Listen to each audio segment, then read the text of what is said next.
अस्सलामुअलैकुम प्यारे दोस्तों। बाबा बुल्ले शाह रहमतुल्लाह अलैह के बहुत प्यारे प्यारे अशार हैं। उस नाल यारी कदी ना रखें जिन्हों अपने ते गरूर होवे। माँ बाप नू बुरा ना कहीं चाहे लख उन्हां दा कसूर होवे।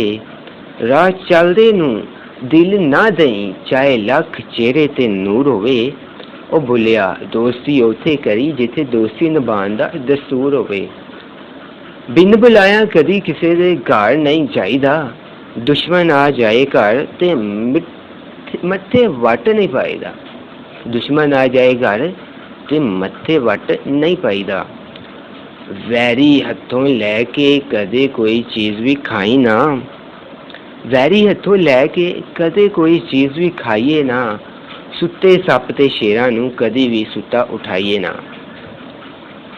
तो दोस्तों आज की इस वीडियो में इतना ही। बाकी इंशाल्लाह अगली वीडियो में मिलते हैं नेक्स्ट वीडियो में। खुदा हाफिज़, अल्लाह निगहबान।